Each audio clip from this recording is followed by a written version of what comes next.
Hello, everybody. We are live, and it is Dom coming at you here live in Cincinnati for episode 7's recap of Survivor Grand Rapids, season 6, Bad Blood. Today, I'm wearing my Kirkland merch. We are not sponsored by them yet, but if they want to drop us that sponsorship, they know where to call. So, if you would like that to happen, we can go. I just realized I'm double matching today. But let's hop right into this podcast. We have quite the panel going on. Two surprise guests, and one returning guest.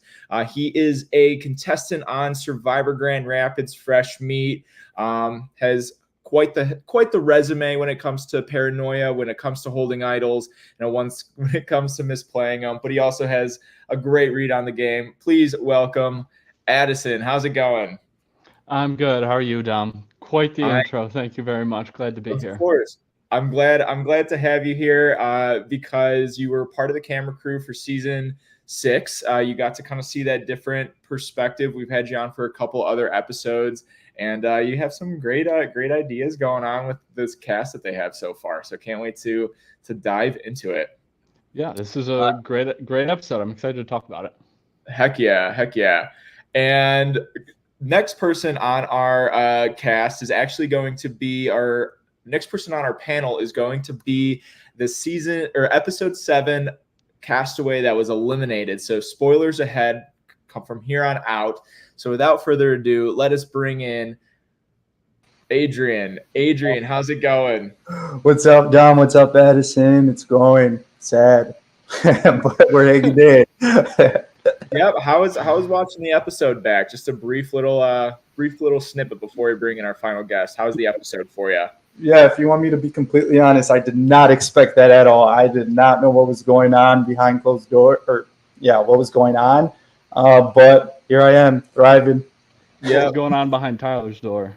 Yeah, that's really a way to put it. You're right. Well, it was a very quick-paced episode, especially at the end there. Big blindside to the season. But speaking of blindsides, we are bringing in the 4th and final member of our panel tonight. She was blindsided by maybe you, Adrian, I think. Bad blood. Our 3rd eliminated contestant of the season, Grace. Grace, how's it going? So good. How are you guys tonight? Doing good. Before we get started, the audience is probably dying to know, how are you feeling with Adrian being right next to you on your screen? Pass it out. Listen, you had to lock me down with this contract saying I had to do postseason stuff with Adrian no matter what. No, I'm kidding. Adrian is a phenomenal person. I still stand by that. I said that, I think, in my exit interview too. I mean, and you saw how our episode played out. There was no bad blood there. I understood. That's how the game goes. Adrian got me. I think she understood, but I didn't understand anything that was going on. So sorry, Grace. You still know it's nothing but love over here. That's okay, King. I agree. Yeah, let's hop right into that discussion because, Grace, we didn't get a chance to interview you after your episode. You were abroad in the Olympics, going to watch those. So hope those were worth skipping this. But we finally got you back, like you said, like your contract. Made you sit back down with us. And I'm curious on what your thoughts are about, this last episode, seeing Adrian go out. He gave you a little bit of a shout out in his final words, saying if I stuck with Grace, maybe she would have told me this. And, you were on his mind at that moment. So what was it like seeing that happen for you? I think it's always hard to think back about the game when it's hindsight 2020, right? Like, you think of all these things that could have happened and all the things that could have played out, but who knows? I mean, I could have ended up being right with Tyler, blindsiding Adrian. I don't think I would have. Adrian and I were pretty tight, like, from the start. So, we'll never know unless we meet again, Adrian. Together. Whoa, yikes. Yeah. So, Adrian, let's talk about your journey a little bit through the game, even before you entered the game. So you came in as Zoe's partner. We cast you as your individual player, and then we finally decided that we were going to do partners for the season. We brought back both Hannah and Zoe. So you kind of had this unique perspective that some of the other casts might not have been able to have, that you were going to be playing this game as a partnership. Same with you, Grace. But Adrian, for you specifically, having a returnee as a partner, having Zoe as your partner, how did you feel like, you were going to enter the game? What was your perspective like? Yeah, so I think, like I mentioned earlier, and I'm sure you guys saw it throughout the entire season, I did not know what was going on. So going into Survivor, I was like, oh, great, I have a partner. Like, I didn't know people were going to see it the other way, where they're going to be like, oh, this is like not good. Like, two couples together, blah, blah, blah. So I thought it was kind of a benefit until I got into the game, and I was like, okay, maybe this isn't good that me and Zoe, or that I'm paired up with, my girlfriend. But I think it all turned out how it turned out, and it ended up working fine. But still, I saw it as a benefit going into it. Yeah. And what was I know we've talked about it, but for the audience listening, what was your, thoughts of the game as a whole? I know fresh meat, you only watched the couple episodes that Zoe was in, or you had like that very basic, like, Survivor Grand Rapids fresh meat knowledge of the game. Like, do you think that contributed to how you viewed the game at all? Like, what were your thoughts on the game as a whole and how you approached it? No, for sure. I only associate Survivor with Dom. I have never watched like the actual Survivor. I watched the entire like fresh meat, but that's all I knew of Survivor. I was just like, okay. Even then, I was like trying to figure out like, all right, how are people strategizing? Like, what is the right way to do it? And I was like, I don't think I ever figured out what was the right way. But I was like, all right, I'm just gonna go in it with just having as much fun as I can, and I think I did that. Met some cool people like Grace. Again, sorry, Grace. But yeah, definitely had no knowledge of Survivor, and only knowledge was Grand Rapids. Awesome. All right. Well, glad we could be here first for that. So yeah, it's a great honor to get you into the game. But you said that you didn't really know what was going on strategically in the game. You didn't really know how to operate on that. But I think the beauty of Survivor is that anybody can succeed at it. You could not have that strategic mind, but be very good with people, or you could not be either of those things and just be very strong at challenges. You never really know what defines a good Survivor player. And something that I thought that was one of your biggest strengths, and that was put on, display in the first day at least, was your social connections. You came in, said that you were the finesser, and you're really good with people. Grace, you guys hit it off right away, and he, finessed you out of the game. I guess, what was your thoughts on like Adrian's gameplay at the very beginning, like, and his social capital that he had, and maybe how that translated into day two? Yeah, I was definitely finessed by the finesser. Absolutely. Couldn't have said it better myself. Adrian is a very approachable person, and I think he probably experiences that in his daily life, whether he realizes it or not.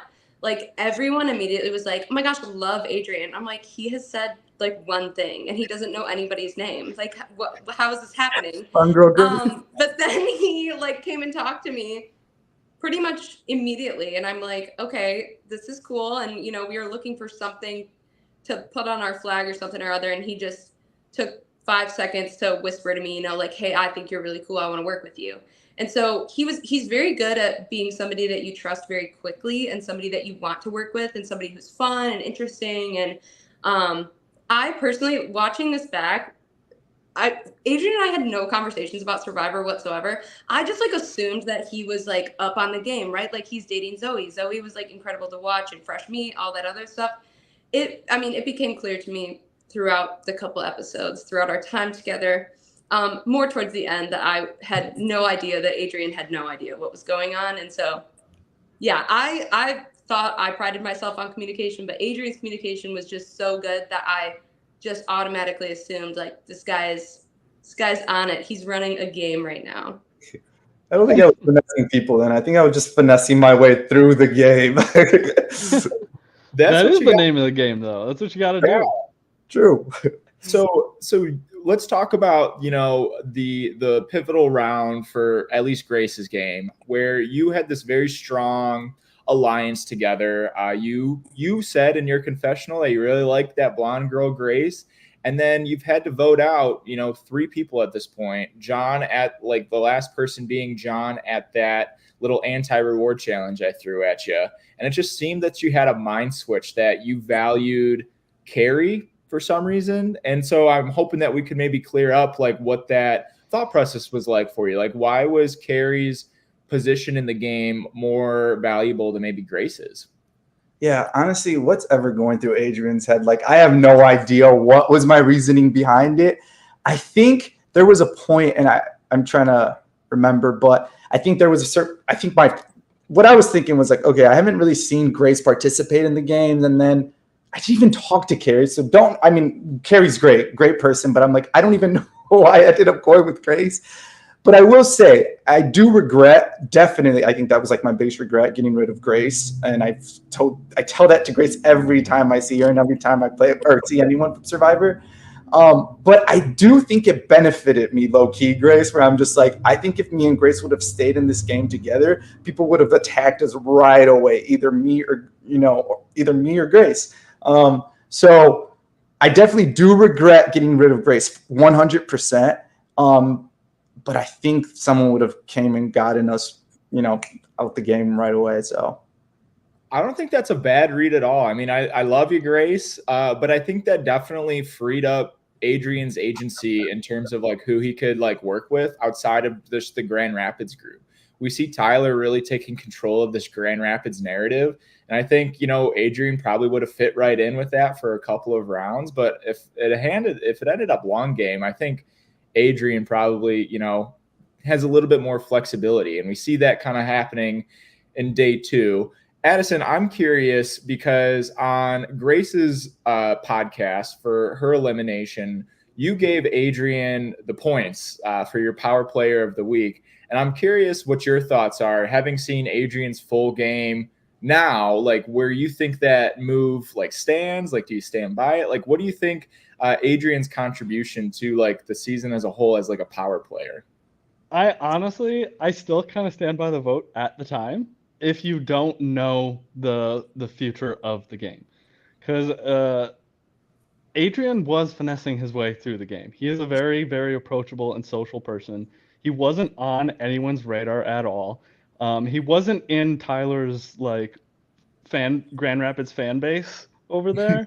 His little I don't know where it's not in his core alliance, but he wasn't really on anyone's radar until the last second when there was just kind of Tyler's switch to decide to get his group to vote for Adrian. There wasn't a ton he was doing, so I do stand by if Adrian. If you don't know the results of this episode, yeah, I still think that's a good move, and it was a good move by Adrian to get someone out. It may have been like risky, but it was still a power move. And sure. Going into this game, touching on his social game, I think he was in good position going into day 2. I don't know. I think he got a true blindside, which you don't see too often, but it really came out of nowhere, out of thin air at the last second.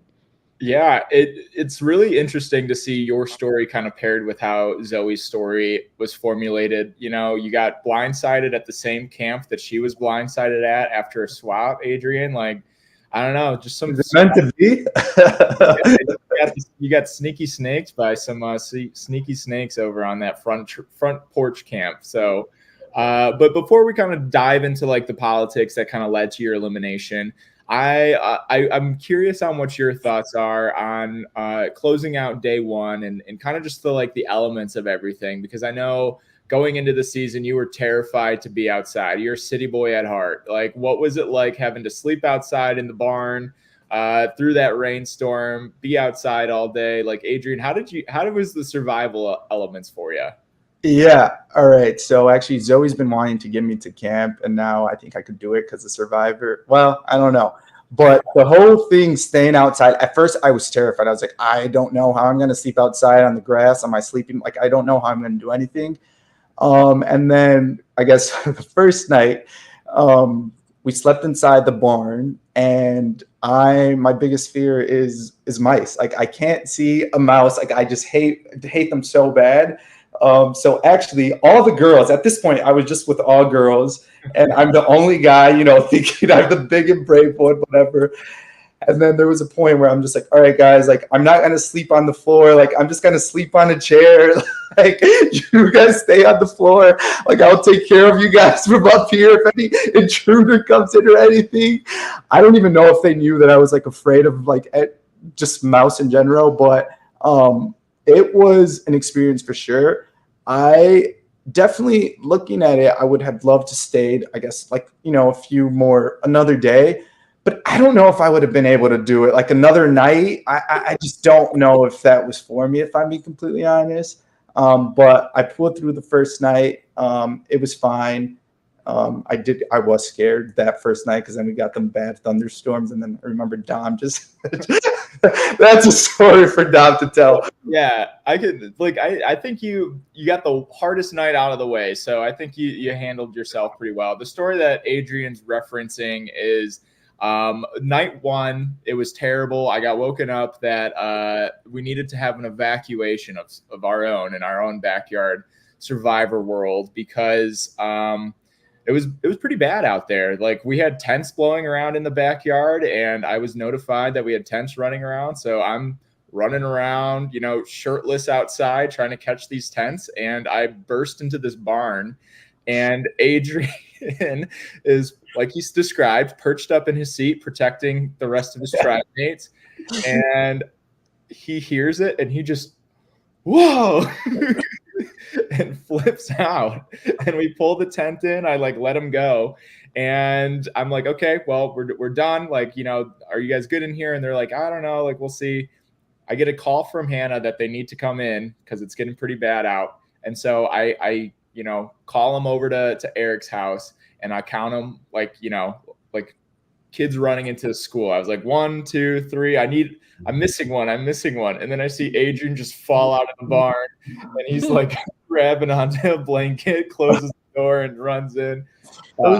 I think you got your fill of being outside. I don't think you have anything to be ashamed of. You said Zoe wants to take you camping. I think you got to be careful what you make promises on. She's in our chat right now. The sneaky snakes will always get you. But check the weather. You had check the weather and check the location for rodents. Really quick, sorry, Dom. So I remember actually when Hannah was calling you, everyone's like, "No, we should probably stay here." Like Aubrey, I think Aubrey was like, "No, we're good here." And I'm like, "No, I think we should go inside."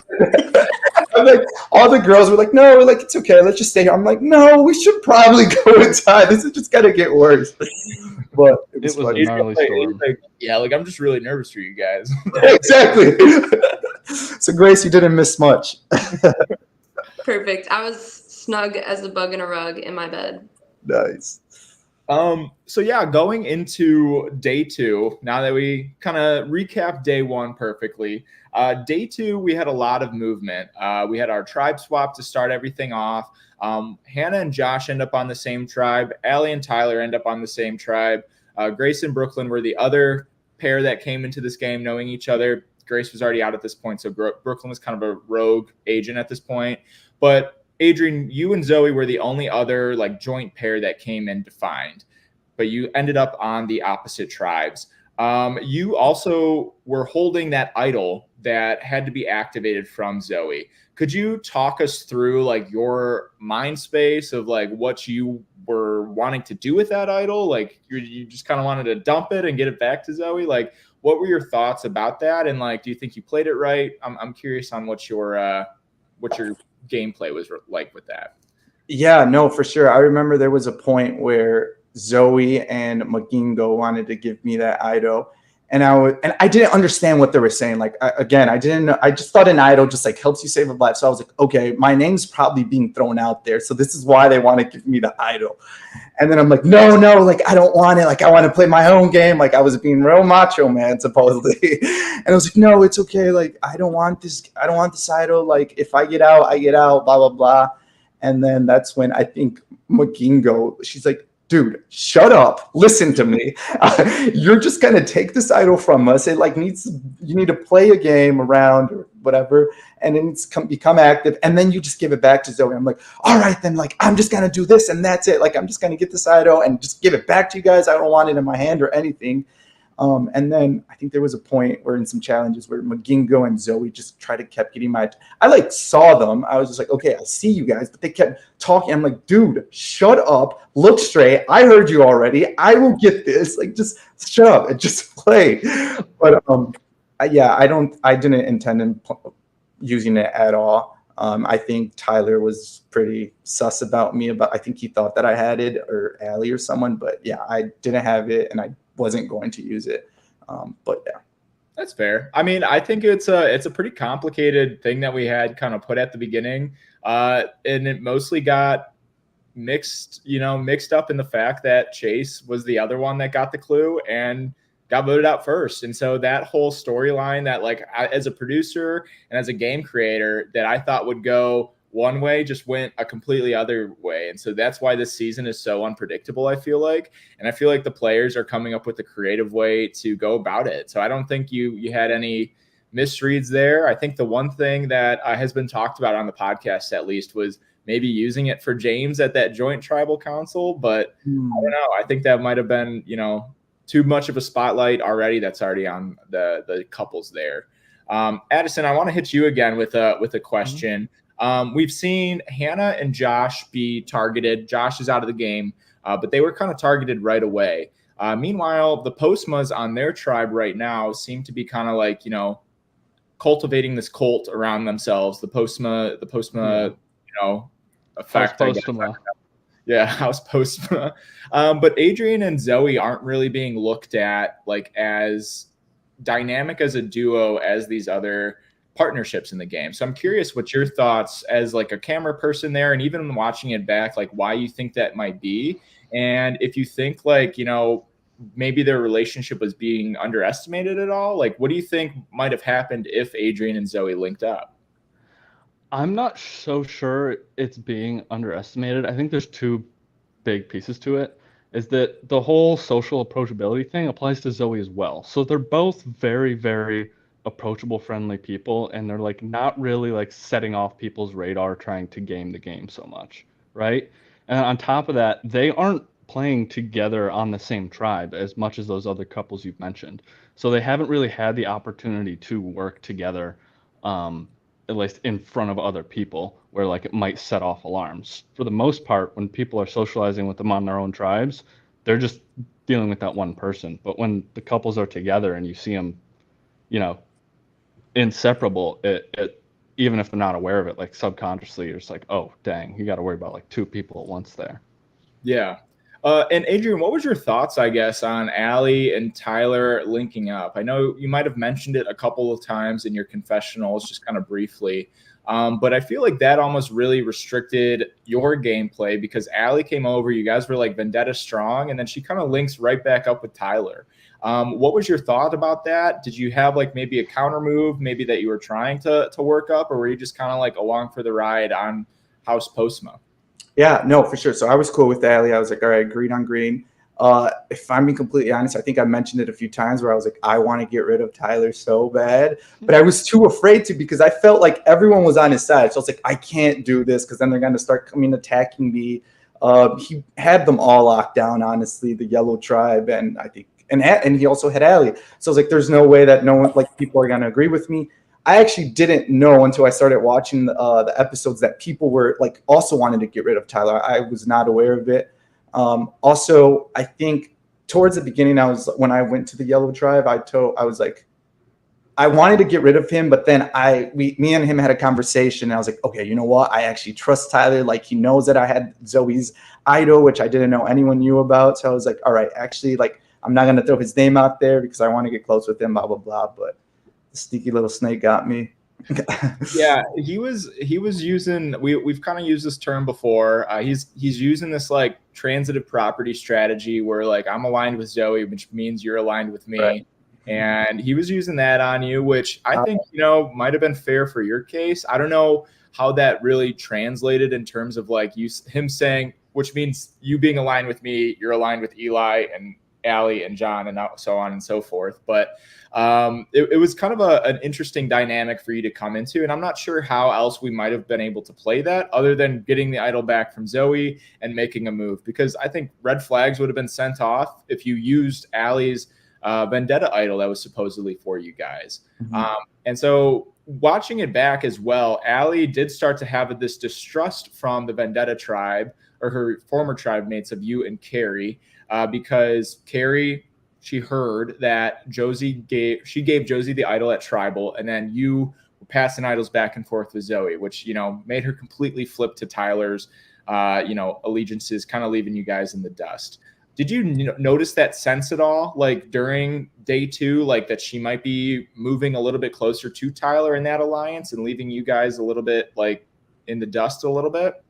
Now looking back at it, yes, but at the moment, I didn't see it, honestly. And also, like, it's her brother. Like, hey, I support her. Like, get on your brother's side. Like, F the others. Like, I would also get on my brother's side. So I give her props for it. I think she played a cool game. But I think looking back at it, I was like, oh, shoot. Like, she really did just forget about me and Carrie. Like, she just left us in the dust and just went to Tyler, which, again, no hard feelings towards it because it's her brother. But, yeah. Okay.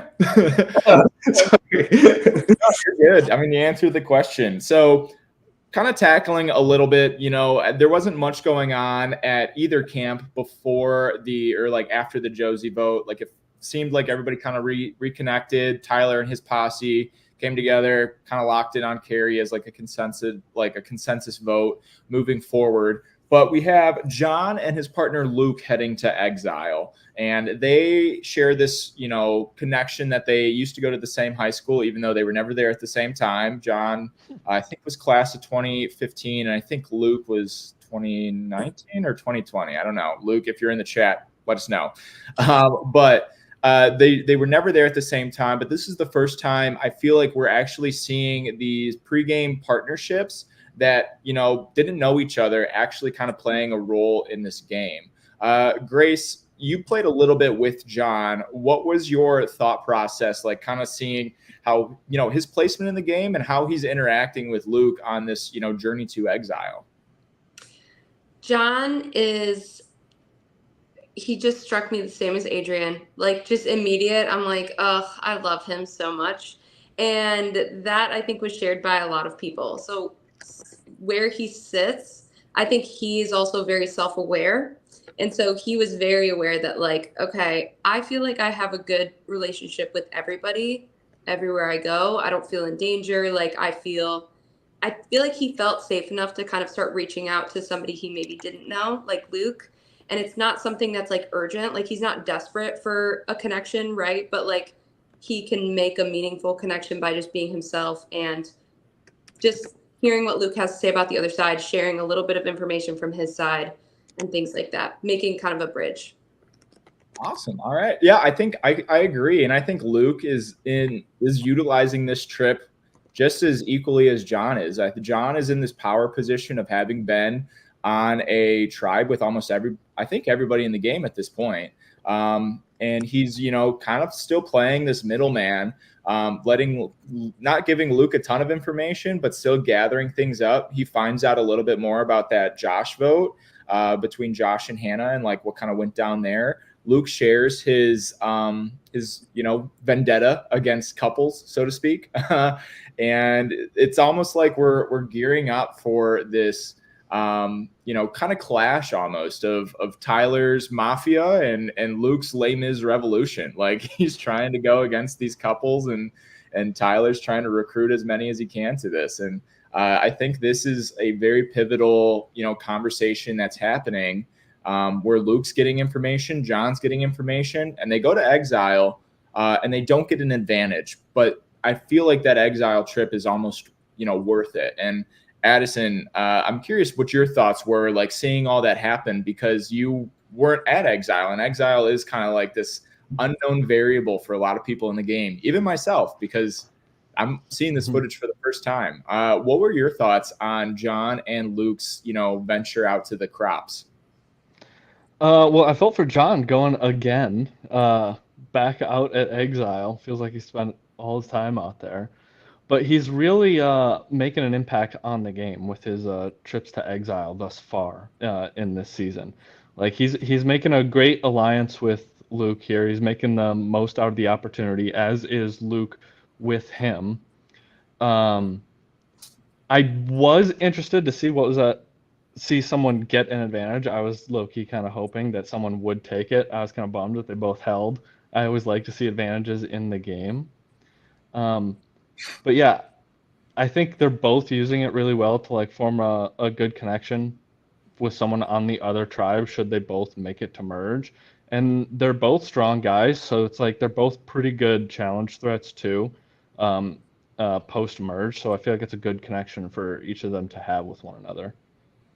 Yeah, and to kind of speak to your point, I just kind of ran up and grabbed it. That's why my cam was off for a hot second. The big reveal of that advantage that was at Exile for those fans that are tuning in that are very curious on what was up for grabs. And I was also very excited to have this in the game because it does mean a lot to me. But it didn't happen.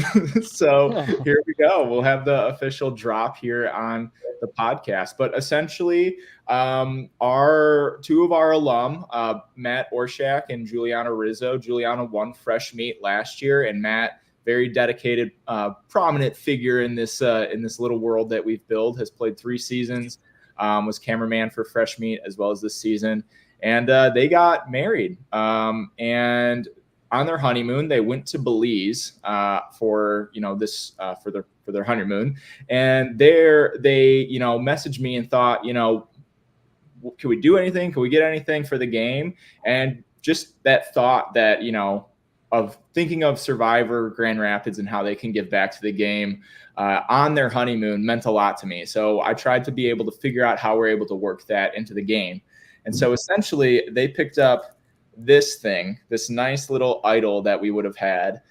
This idol would have been kind of representative, I guess that's the word, representative of that, thinking of the game and how to give back to it. So basically what we would have done was, this idol is kind of like your normal idol. It can be played after the votes or before the votes are read, but you could not play it for yourself. You have to give it to somebody else. You have to give back to the game and play that accordingly. So the idea was that they would be, hopefully gaining an ally by playing this on somebody else.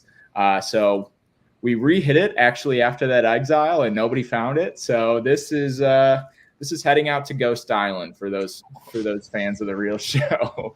But yeah, fun little fact there. So anyways, John returns back to camp, and he is kind of met with a lukewarm response. Everybody just kind of goes, okay, you held, which is a very different POV of what happens with returnees from Exile in the past. It seems like we were discussing actually at our watch party how there might be like this bias almost with these players, where like if Carrie and Josie came back from Exile, everybody was on edge. But if John comes back from Exile, he's got to be telling the truth. Grace, I guess Adrian, because you were there getting that information back, did you think anything of it, or was it just kind of like very easy, like, yep, we all held? Like, was there any discussion? Because there's absolutely no footage or discussion about that after. Yeah. So I don't know if you haven't noticed, but I never questioned anyone coming back from Exile, because I don't think I understood what was Exile, what was happening in Exile. I think that's why I trusted Carrie so much, because everyone's like on edge about Carrie, like, oh, she went to Exile, like she must. I'm like, dude, what are you talking about? Like, what is going on in Exile? It was just my understanding where they're just like standing and like doing nothing. So I was like, don't worry about Carrie. But I think same with John. It got to a point where John kept on going and going and going. And I think he like built some trust in us, where we were just like, all right, let's just trust the kid. Like, he's been there multiple times. It's like seeing like what happened to Josie, what happened to Carrie, like no one. So we just felt like he just kept coming back and telling us the truth. And I think even looking back at it, I don't think he ever got anything out of Exile. And if he did get something good, it always benefited him. I think he got like an advantage for the entire team or something like that. But like, he was always like, if it was something that he would come back to the team and tell us like, hey, this is what I got. But he's been there so many times where we were just like, all right, like whatever. Like, we trust the kid. Yeah. And I think that's fair. And it's just an interesting kind of thought process, because you have like Josie, who came back and absolutely like we had her last week on the podcast, self-admittedly botched her presentation of how to present exile, which set off a lot of red flags. And we're still seeing Carrie trying to pick up these pieces of Josie's botched explanation. So we'll kind of get into what Carrie's up to after we talk about the challenge real quick. That challenge was one of my favorites that we have put on ever. Addison and I were workshopping that before the season, and a fun little story with that. Me and him were holding the weight, and we put all the weight on it to kind of get an idea, make sure that the boards would be balanced, that we could, get everything on without things breaking, and just kind of see how far we could go. And Addison got tired after like 3 minutes, 4 minutes? It was pretty quick. He said, I don't think they're going to be doing this that long. And so we put it down, and then we're at the challenge, and they're going for about 26 minutes. I think that challenge lasted. And honestly, it only really came down to those placements of the weight. And I feel like it was kind of just uneven with that. Little side note again with the producers. That was we had the tire challenge last season. This was the scariest challenge for me. I described the challenge, thought everything would be fine. And the way that we were testing it, we were putting those plates on the base, and then we were putting the sandbags on. And then almost immediately they start loading up these sandbags, and I'm like, oh, this could not go well. So you have these 25-pound weights balancing on these sandbags. Adrian, you were the one kind of designating those weights. How was that challenge for you? I hope you guys had fun with that. Dude, I love that challenge. It was so much fun. What's it called? I will say, low-key, I think we lost that somewhat because of me, because I think we all agree. We're like, hey, we're just going to go put all the weight. I think I started off with putting all the weights towards Luke and Sam. And they're like, we're just going to, fully just put it on them. Like, they're probably not going to last. But then I think I got to a point where I'm like, hey, I'm not showing any love to whoever, Hannah and Aubrey. And I was like, so let me just go start putting it to them. But I love that. I enjoyed that challenge. It was cool.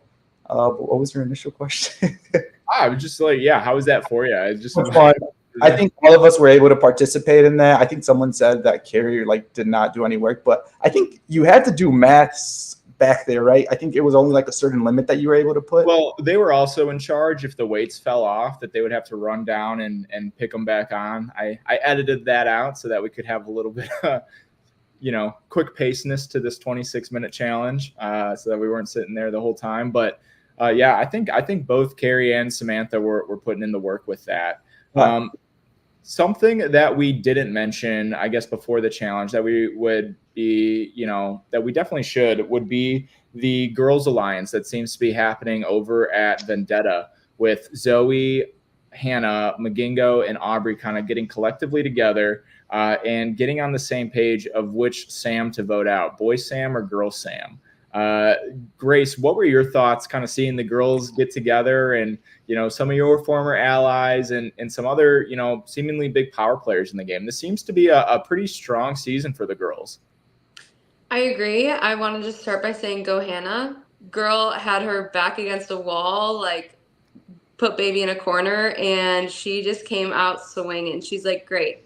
Nobody wants to work with me. Let me go rally the girlies. So that's what she did. I mean, I feel like her and Zoe really put that together. Zoe maybe for a couple other reasons, which also great gameplay. But, I mean, seeing Hannah, obviously Green Tribe forever, so sad that I didn't get a single win with them. But I was so happy to see Hannah, get her win, come back. Obviously Josh left, but then being able to rebound from that. Because I think a lot of people would just take that and be like, oh, my gosh. But as soon as Josh left, she was like, well, bummer, wah, I gotta go figure out how I'm gonna win this, and that's exactly what she did. So it was fun to watch.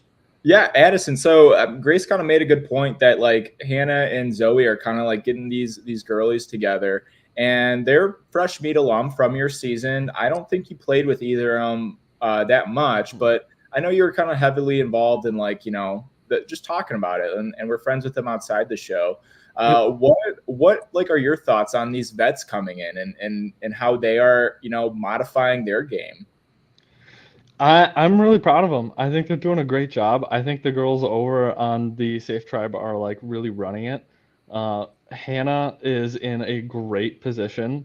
Yeah, she kind of to Grace's credit, once Josh was gone, I'm sure she would prefer to have Josh, but she sort of like immediately found a pretty strong position with these girls over on that tribe. So I think they're doing a really fantastic job. Really proud of them. 10 out of 10. Heck yeah. But to the new players, credit as well, McGingo and Aubrey, they deserve some of that credit too. I agree. I mean, that is one of the, like, literally that clip was about like 12 minutes of just girl talk, and I was invested the entire time in the editing process.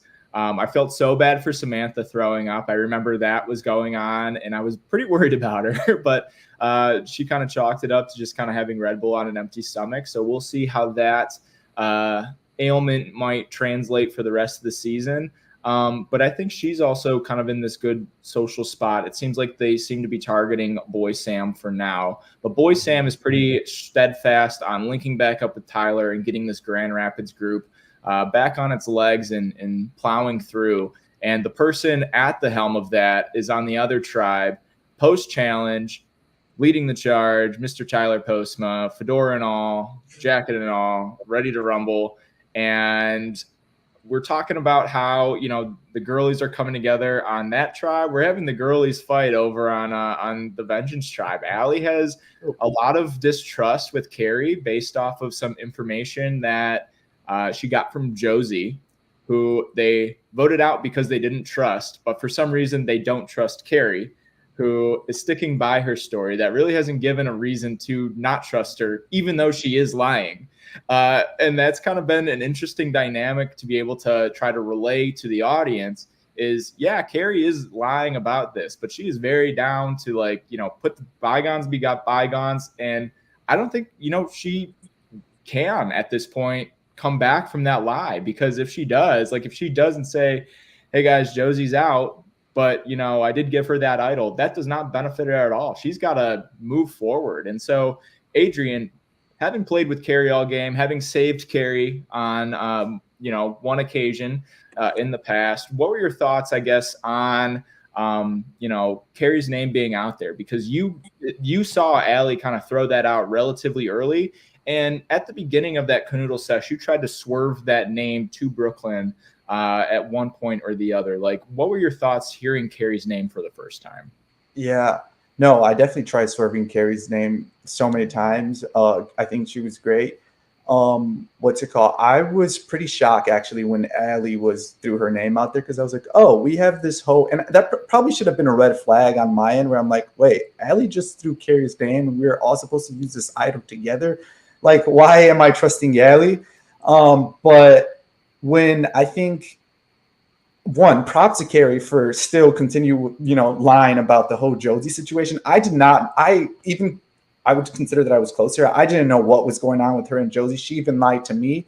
But I think, like you said, Dom, it was probably for the better. I think it started getting to a point in the game where everyone just started to admit, like, hey, I do have an idol, just to gain people's trust. But Carrie was like, nah, I'm not admitting anything. Like, I've got to stick with this lie. So honestly, props to her for sticking with it, because I think even with the John situation, like when he would go to exile, like he would just come back and tell us the truth. I think Carrie probably would have been, if Carrie would have done that, like her game would have gone the other way around. So props to her. Yeah, and that's something that I wanted to, was trying to at least speak on, maybe a little bit prematurely with John coming back from exile, and how everybody just believes John, but for some reason doesn't believe Carrie, even though there's really no reason in the game to not trust Carrie other than Josie's word against Carrie's. And it has already been kind of established throughout the season that they did not trust Josie at all. So I don't know why her word is being validated more than Carrie's. And that's been kind of I feel for Carrie, because I don't know what I would do in that position of having Tyler's Mafia kind of question her right off the bat. Like, he looks at her and goes, did you give that idol to Josie? She lies, gives it straight back to him and says, no, I didn't. And I keep hearing that. And I thought that was almost, as much of a boss play on Carrie's behalf as, it was for Tyler to just be straight up and ask that question. So I'm giving Carrie a lot of props. She has not a lot of agency in this game, but she is standing her ground. And so I wanted to kind of at least make that a talking point. Grace, she was the other vote on your vote out for you, watching Carrie's game kind of develop from that point, what do you think she's doing right now? Like, what do you think of the game she's at least had to play at this point? Good question. I think it's a tough game. I mean, to lie, and then, I mean, she even says herself in some of her confessionals, like, I don't like the game I'm playing right now. But unfortunately, it's kind of like the cards she was dealt with the alliances you make. And I mean, I had the same experience. The cards that I was dealt with the alliances I made, and you just have to like roll with it. And you just have to find a way to make it work. So I agree with you. I mean, she has to stick to it. And now that's just like, she's got to die by the lie, you know? It's just, there's no other way out. And unfortunately, I think the lying just leads to more lying. So I know for her, I would just be like, my gosh, just make it to the merge so I can talk to literally anyone else who has no clue about all this history, and we can, you know, just sweep it under the rug. But I mean, props to her. She's holding tight to it. She's keeping her cool for the most part. Like, she only lets it out here and there. I mean, barely lets it out. Girls got it together, you know, but in her confessionals here and there. So, yeah. No, I'm glad that we talked about it, because that's been something that I've been, you know, just seeing editing wise, and I'm like, oh, Carrie, man, I feel for you. And the person that I don't really feel for is Tyler, because man, he is in this driver's seat right now, and he looked straight at Carrie, like, you know, kind of after interrogating her, and said, yeah, like, I don't trust where your loyalties are. I mean, you're on the outs, and I don't really know where I was going with that. And that was probably one of my favorite moments, because that was just a pretty bold statement from Tyler. Like, yeah, you're on the outs, and I don't know what you can do for that. Lucky for Carrie, Tyler, you know, likes making last minute game changing decisions. But that entire canoodle sesh basically just revolved around him. And I can say for the audience, like, there was conversations going on between, you know, Brooklyn and Carrie and some other conversations off, but the majority of that strategic, you know, decision making in that canoodle sesh was happening around Tyler. And that was just another like 12-minute clip of this canoodle sesh of Tyler staying in one spot and people just coming up. You had Eli coming up, John was coming up, Allie came up, Adrian was coming up at one point. It was just this collective, like, coming in, giving their opinion on whether they wanted to get rid of Brooklyn or get rid of Carrie, which eventually leads to Addison's, you know, Adrian's downfall. But Addison, I'm curious on what your thoughts are, like, with this whole thought process of seeing Tyler in this Godfather role. You know, like we've said, fedora on, jacket on, he's sitting there, you know, thinking, and people are just coming up to him with suggestions. Like, what do you think of that? I think he's playing incredibly strong right now, but he's putting his gas on the pedal a little too hard. You're starting to see people clock that he's making all of the decisions, and especially going into a merge, that's not. I don't know if you want to be known as the driver's seat guy going into merge, because then you're just okay. All previous alliances are off the table, and you've got a target on your back. So it's very interesting to watch him play, though, and the whole Carrie Tyler dynamic was a great scene to watch. Watching how Tyler's really like putting his foot on the gas. Tyler's strategizing well, and Carrie is socializing really well in that scene. Like, she's able to just be like, yeah, okay, I'm sticking to my lie. I'm gonna move on with like a good attitude, stick to it, and just like plead my case. Where Tyler's like really got his foot on the gas, and he seems fixated and a little paranoid, and a feeling I know all too well from my own season. Yeah. So it's actually pretty familiar to see, and it's interesting to see on the other side. Yeah, and yeah, again, to Carrie's credit, I think she was like, you know, pitching her case to the right people. And I don't know if that's what necessarily saved her, but from my point of view, from the editing, and I don't think it was articulated that well because of how last minute of a decision this was, but it seemed like John had come back from exile and basically spilled the tea that Josh was blindsided by former Vengeance members, like to be sent home. I don't actually know if they counted off like, who voted for Josh. But Tyler seemed to be thinking about that all round. When he was deciding between Brooklyn, when he was deciding between going for Carrie, and just having that information that Josh was ultimately blindsided by a majority of people that he thought he could trust.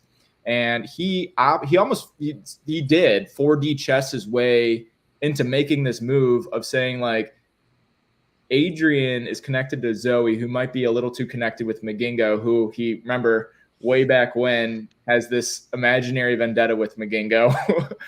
And he ends up going for Adrian last minute because he doesn't think that Zoe is actually with him. And I think that might be the case. I don't know if Zoe would be with him. So Adrian, you mentioned kind of targeting Tyler a little bit, like you didn't really trust him at the beginning, but then ultimately kind of like shifted your focus to aligning with him. Do you think at a merge you would stick by Tyler? Do you think that, you would have flipped on him?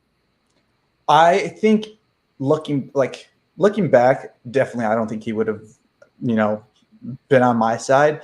But if, going back when we actually were playing the game, I think I would have trusted Tyler just because of that one conversation. There was this one conversation we had where he's like, hey, like, don't worry. Like, because I started freaking out. I was like, I think my name's out there. And he's like, hey, like, he got me to the corner. He's like, don't worry. Like, I know. Sorry, what? Was that when he had his arm on your shoulder? And I think so. And that's what got me. I was like, okay, I trust this kid now. Like, I'm for him. I'm just like everyone else now. Like, I'm following him. But what's it called? I think there was at that point where he had his hand around me or whatever it was. I was just like, okay, I trust him. Like, I know he's not going to do any harm to me or Zoe. So I'm just going to do whatever Tyler says. And that's where I was like, all right, I'm not going to throw his name out there. Like, I'm just going to, lay it really low. But I think he would have betrayed me as soon as me and Zoe got together. And Tyler in the comments said that John definitely said that Zoe voted for Josh, and that's what raised red flags for him. So Tyler providing some more information in the comments than maybe some of his confessionals. So thank you, Tyler. But he was locked in, and he made this game-changing move. And I'll say it's a game-changing move because he did this with 2 minutes on the clock. We time these things, and this season we were pretty stuck to a T with these time limits that we had on these canoodle sessions. And so he spent 13 minutes weighing the options between Carrie and Brooklyn, and then in that last 2 minutes decided to take a kill shot right at Adrian, gathered his troops, made that alliance like kind of come together and, take out their first hit. The one thing that I wanted to kind of like talk about still, which, I think it was a great play by him, but I think the one misread that he has is that leaving Brooklyn and Carrie off on that vote might not necessarily mean that they're, going to still work with him in good faith, because it's almost like, hey, we just kind of like made you paranoid for a whole round, but we didn't go for you. Like, you're welcome. Grace, what would your mindset be if you were Brooklyn or if you were Carrie? Especially Carrie in this situation, who she thinks her fate is signed, sealed, and delivered. She's just waiting for me to snuff that torch. Where would your mind be if, you dodged that bullet with a name that you didn't even know was out there? Kind of exactly what you just said, honestly. I think if I were Carrie, I would spend a round after that being like, thank you so much. I will do whatever you say, Sir Tyler. And then literally as soon as you get a chance to do anything else, that's what you go do.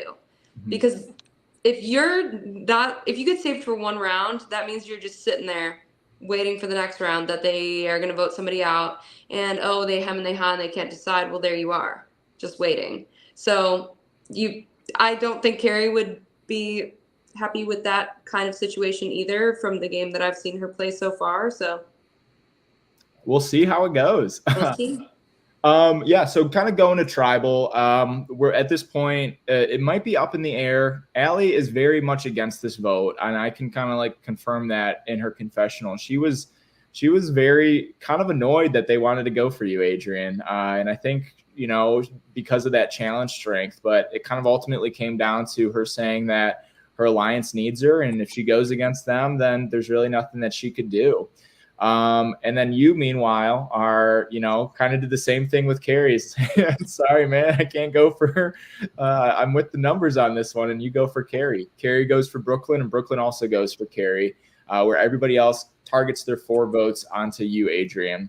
Addison, I want your opinion on this, though, because that was one of the toughest tribal councils that I've had to host because nobody was giving me anything. I thought I had struck gold with finding out that Tyler had this advantage and him kind of talking about it openly and publicly at tribal council. Yet everybody just kind of shrugged it off and was like, yeah, okay, like good for him. Yeah, I hope he's doing all right.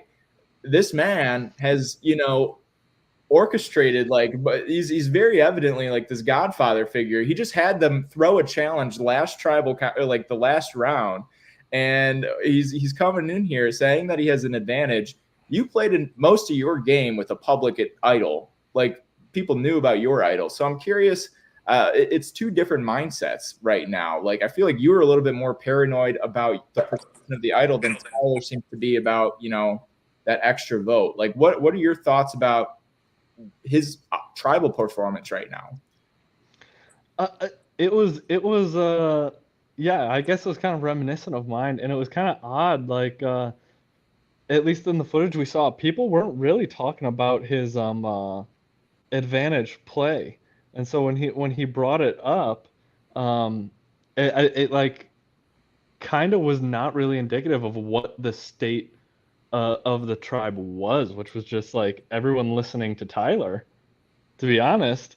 And since everyone just got that plan last second, everyone was just kind of like had that plan and was like, are we really going to go through this? And no one really like talked about it. So it was a very quiet tribal because it was such a successful blindside. Yeah, it was like pulling teeth. It was a tough one. Yeah. And I don't know if these tribals are going to get any better, if I'm being honest. I remember my brain was fried at that point, and this cast was tight-lipped. So I am also on the edge of my seat with everybody else to see what information we're able to stir up at tribal and see how much more crazy these tribals get. But finally, Adrian, your torch was snuffed in that 4-2-1 vote. You got sniped by some sneaky snakes by this. I don't know if we could coin the term, but Tyler's kind of the godfather at this point. And he didn't even, I don't think he even put out a hit. Like he just put out a straight up snipe. Like that was just like a side, no look snipe right there.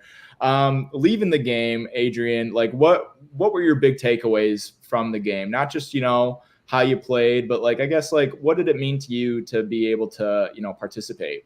Yeah, no, for sure. One, really quick on the Tyler thing. I did not know Tyler purposely threw the very last challenge. I think you said that I knew. I don't think anyone knew.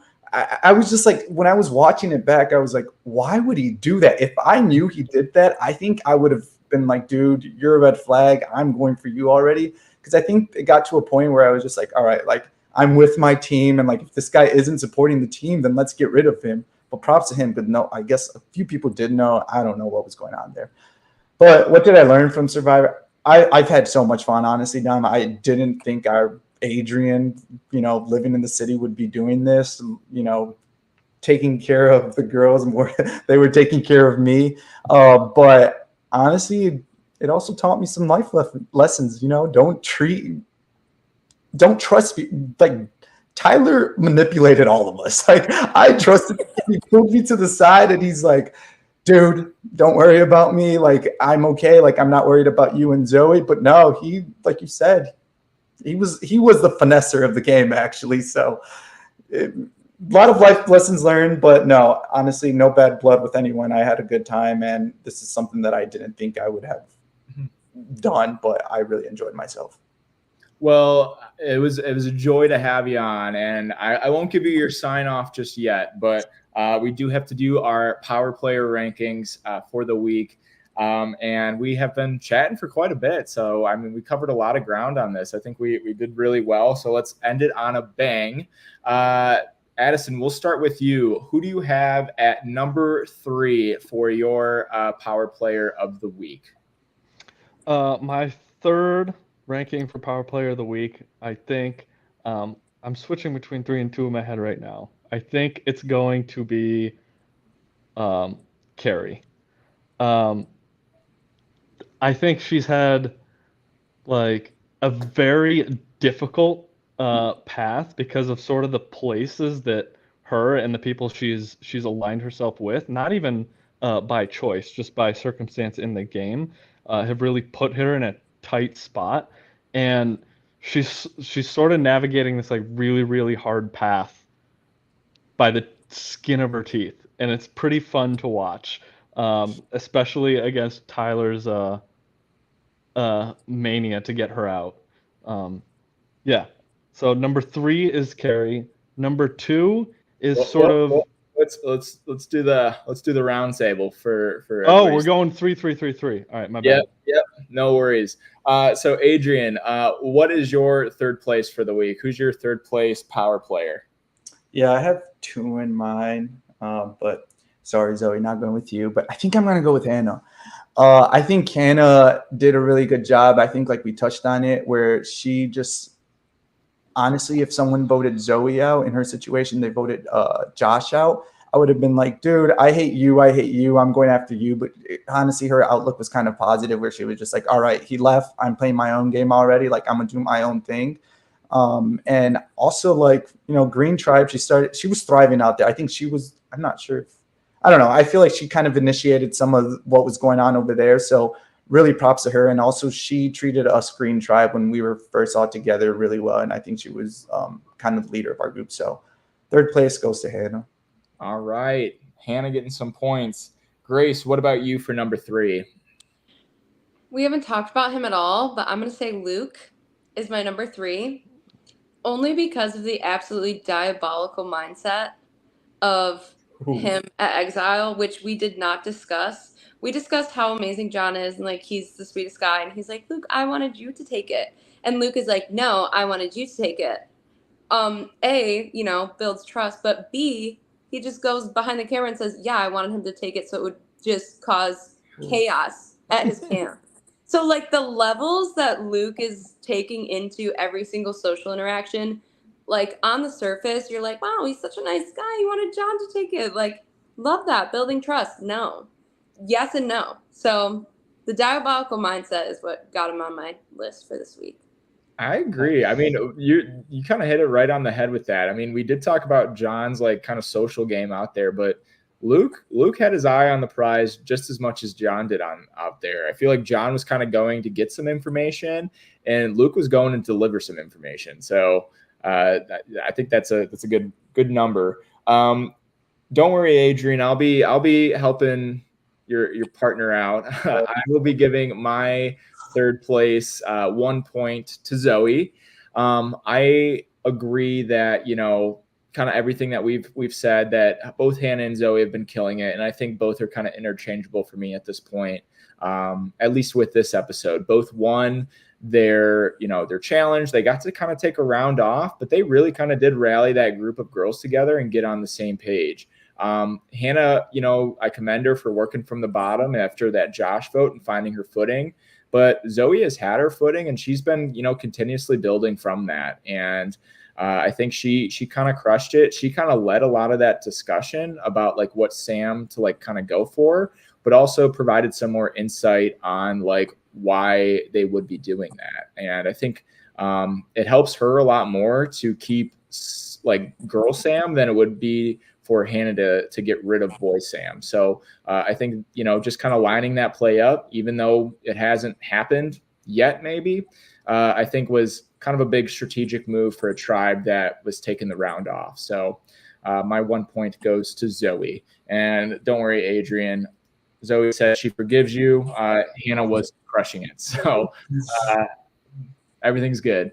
Addison, now we can let you run with number 2. Who do you got at number 2 this week? Number 2, I'm gonna put John, because similar to Carrie, the game has forced him into these weird circumstances, but he's got a leg up on Carrie because he's making it look like a cakewalk. Somehow he comes back from exile, tells everyone the truth, which like just the circumstance of the social situation should just set off alarm flags, but it doesn't. He's making alliances on the other tribe with Luke. And I think he's the only person not in Tyler's little cult that Tyler hasn't yet targeted. So he's working this like very difficult path of being on the outside, being sent to exile over and over, and he's making really, really good use of his time at exile and staying out of Tyler's way, basically in his tribe, and staying on good social footing with everybody. Throughout this whole game, it kind of feels like John knows better what other people are doing than they know what he's doing, and he's been able to do that without triggering any red flags. So Yeah. he's my number 2 player this week. I think that's a good point. I would say like, yeah, I agree. I think John kind of like clocked it. Like when he gets back to camp, he's all on Team Tyler, but then when he leaves, he kind of clocks out and, plays his own game. So I don't know if he's necessarily avoiding Tyler, but like, I agree with your sentiment. Like, I don't think he's all on the Team Tyler train. He's avoiding Tyler's target, I guess is what I meant to say. Gotcha. All right. Well, I support it. John getting 3 points from that one from Addison. Adrian, what about you for number 2 of the week? Yeah. Can't even believe I'm putting this person on the board, but I'm going to have to go with Tyler. Because I don't know why he voted for me and everything, but no, I think he's playing a really smart, well, I don't know if it's smart, but I think he's doing a good job. I mean, everyone kept going to him. Again, like I just mentioned, he threw the last game. I was not aware of that, but I think there was other people that were aware of it. And I'm like, how was that not a red flag? Like, why are we not attacking this kid right now? We have his sister too. It's the 2 Postumas, like you mentioned. Like, why aren't we going for these 2 people? I think because he was so good at like pulling people to the side and be like, hey, like, it's all right. Like, trust me, blah, blah, blah, whatever he was doing. But I think Tyler did well in manipulating people is what I'm going to say. So my vote goes to Tyler. Groovy. All right. Tyler getting 3 points from Adrian. Grace, what about you? Number 2 of the week. My number 2 is going to be Allie. Maybe a hot topic, but I think she's in a really hard position right now. I love Tyler. I love watching his game. But having to kind of like manage the expectations around Tyler's chaotic game would be so hard. And she's absolutely having to do that without people looking at her and also being like, whoa, like she has to hold it together because Tyler is not, right? So A, she has to do that. B, I think she is seeing right through so many people. Like, I feel like she just gets such a good initial read on people, and her initial read for a lot of these things is correct. And I think throughout her game, she has done that, and she keeps a lot of it to herself until she needs to use that information. And yeah, I'm impressed by her game, and yeah, that's all. You said that, and the first thought that I had is like, she's his like PR person. Like, she's just kind of like literally balling around and kind of she's like, overtime. She's in overtime right now. In overtime right now. I agree. And yeah, Allie gets 3 points right there. My number 2 person, copying Addison on this one, I'm going to go with John. I think John had a fantastic episode. A lot of John content for me to work with, and a lot for me to kind of appreciate off of it. I think Luke, is playing, I don't want to say narrow-minded. I think he's got a nice peripheral of things, but he's pretty locked in on those couples. And I think John was able to kind of poke enough to get enough information for him to figure out how he's going to navigate, the tribe back, or his tribe back at camp. So I think John also opened himself up to working with Luke by, not shutting down like any Tyler plans or any going for couples conversations, and kind of prompting a lot of that. Not only that, he returns to camp, he gets everything kind of going, like, everybody trusts him, no problem. And he, is included in this last minute scramble to get Adrian out. So I think John is sitting pretty. He is very good, very, very nicely positioned. He's in Tyler's good graces. He's in Luke's good graces. And it seems like both are going to be like these big, kind of like rivals in this game of, who's going to come out on top, like I said, the partnerships or the revolution, so to speak. So, John, you will be getting my 2 points for this week. And Addison, we will go to your number 1 for the week, the person that will be getting 5 points from you. It's got to be Tyler.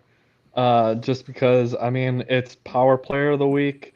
He definitely held the most power and swung the most power, and it showed in the episode tonight. He controlled the entire narrative of the vote so strongly that at the drop of a hat, he said, "Nope, Adrian," and everyone went for Adrian. So my vote's for Tyler. I think he was the most powerful player this week. I don't know. I think maybe the statement might still hold true that like it was almost too much power on display in this episode. But for this episode, it's definitely Tyler. All right. Tyler picking up 5 points. Adrian, what about you? All right, I'm not gonna backstab another alliance of mine, so I'm gonna have to go with Carrie. I think Carrie did a great job. I honestly still stick by that. I think the whole like her name has been thrown out so many times, and for somehow like she's has always been able to save herself. So honestly, props to her. And also like if people started throwing my name, I think I would have gotten discouraged about it. I'm like, dude, I want to get out this, but no, she was pulling through. And then the whole Josie situation, I did not know she was lying about that. I thought she even trusted me, but no, she didn't even tell me that. So honestly, props to her. I think she's playing a great game. So, all right, Carrie picking up some points. Narrowly escapes, her torch being snuffed, but you're rewarding her with some points for there. So I think your debt's repaid, Adrian. Grace, what about you? 5 points for your number one of the week. I'm also going to go with Tyler. It's just got to be. It's crazy. Watching him play is also just so fun. And just like I could never, like nobody I know could ever really like run something like that except for Tyler. So it's kind of an iconic moment for him. I also see where he's coming from, thinking of the Adrian thing. I don't know if this went through his head, but like knowing the evil that you pick rather than waiting to see what it is, like waiting to see if the Zoe thing is really going to pan out. Like, who knows? But he knows that Carrie's there. He knows a little bit about how she plays. He knows at least maybe for one more round he can get her vote as a thank you, So I appreciate the vision that he has, and the power is crazy. All right, Tyler getting 5 points from Grace. And before I give my number one, I want to kind of like give a side note about everybody else that's playing. I feel like we're ranking everybody, but at this point it's becoming pretty tough to do so because everybody is playing their own individual game, and it kind of comes down to just how that episode plays out. But I think everybody's at least, round by round making at least one move that propels the game forward. And there's a lot of people that I kind of like cycled through of who we could place in my top 3. And I'm sure you all did too.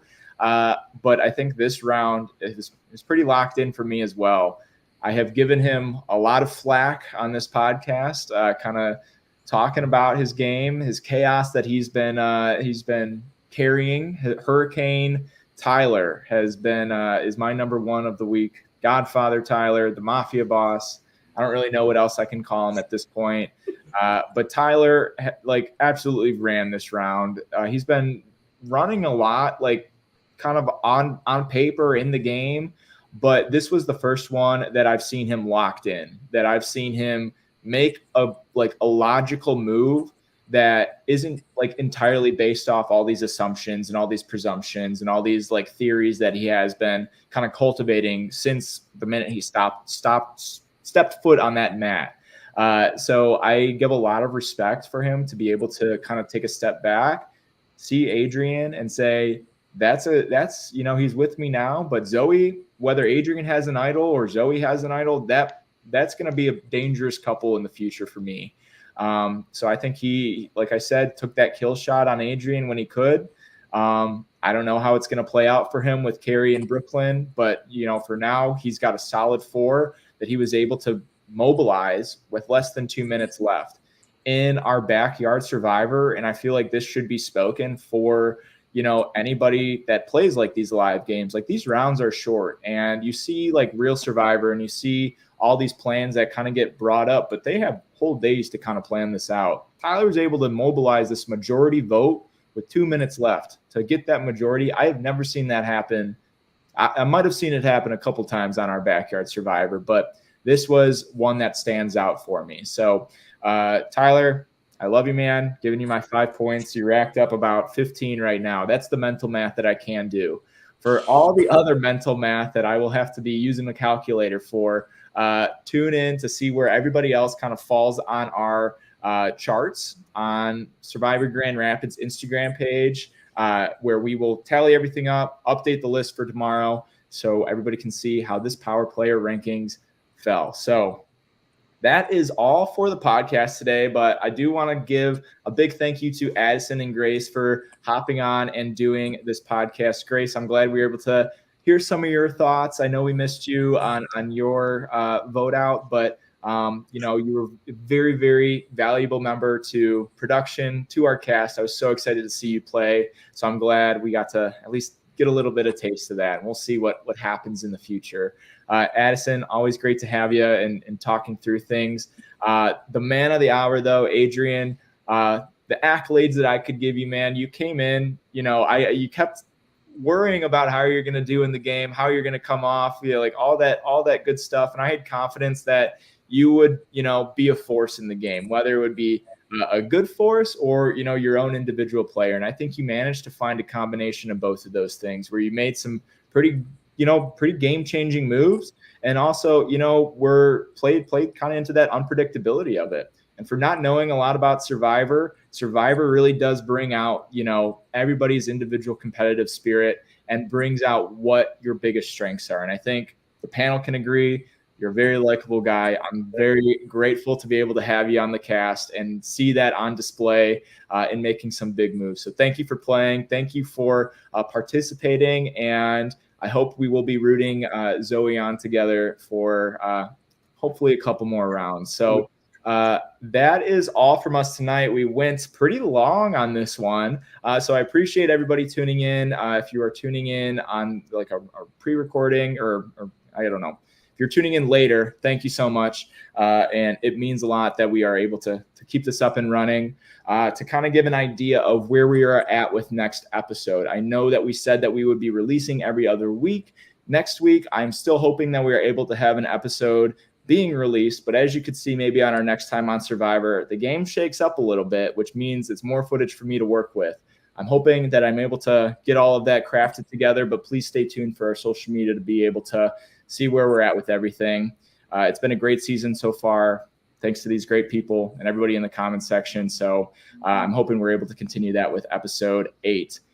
We're over halfway there at this point. So we're keeping on chugging. We're like those trains that keep passing by the farm. We just keep chugging. We proceed. Athletes adjust. We proceed. All right. Well, that is all from us tonight. Thank you so much for tuning in, and everybody can head back to camp. Good night. Thank you.